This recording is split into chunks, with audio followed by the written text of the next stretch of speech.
Whether it is by Zoom, Teams, WebEx, GoToMeeting, or some other provider, video conferencing is here for the foreseeable future. I've learned not to say here to stay since technology changes so quickly. Clearly, COVID-19 and the pandemic forced us in this direction.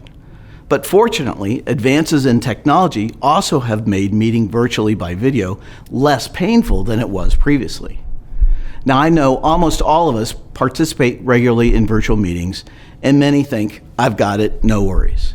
But the reality is, a lot of us still have a lot to learn, or at least put into action some practices that maximize the experience.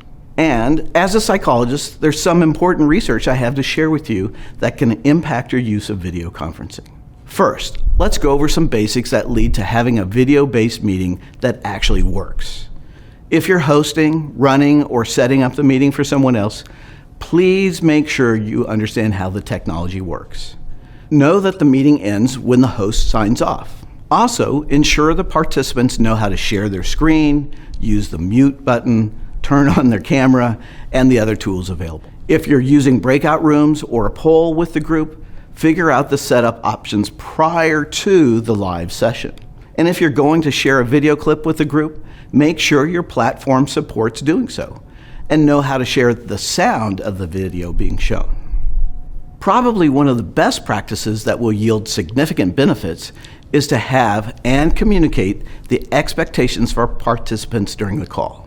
In leading sessions with numerous companies and organizations, I found those who have clear standards for all video-based sessions have the most productive meetings. The standards I found to be most effective are: everyone has their video on during the entire call, if it's a call where you're participating.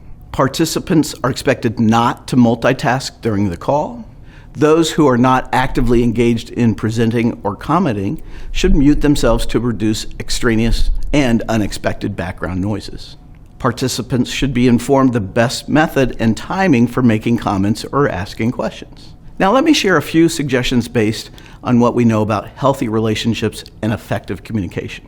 When you sign on, look at the camera and be ready to greet others. Don't sign on until you're ready to do this. Greet others with eye contact, a smile, using their name, and a warm comment like, "Janice, it's good to see you. I miss seeing your smiling face." A friendly greeting goes a long way to create a positive environment for the conversation. Secondly, many of us were taught early in the video conferencing of the pandemic to have our camera up close, with our face, head, and shoulders filling the screen. There are positive aspects to this, but let me suggest you, at least occasionally, try moving back from the camera, allowing more of your background to be shown, especially if there's some interesting personal aspects to what's behind you. This also allows people to see your hand gestures and body movements better, giving them more information in interpreting what you're saying and how you feel about it. Here are a couple of communication suggestions. Work at becoming comfortable in pauses after someone has finished speaking. Similar to in-person meetings, many team members need a little more space before they will start sharing their thoughts or reactions. Give them some time to formulate what they want to say. Additionally, when appropriate, use directed questions versus open-ended questions to the whole group. After sharing an idea, asking, "What do you think?" to the whole group will most probably lead to the most talkative person sharing their ideas. Rather, name one or two team members and ask for their feedback. Raul, Stephanie, I'd be interested in hearing your initial thoughts. Finally, let me share this. Don't rely solely on video-based meetings for engaging with your team members. Recent research in neuroscience is showing the qualitative difference of communicating with one another in person. There are subtle cues and messages that we're not able to perceive and pick up even when meeting via video. I would strongly encourage you to schedule at least occasional in-person gatherings among your team, even if it's only for part of the team at a time.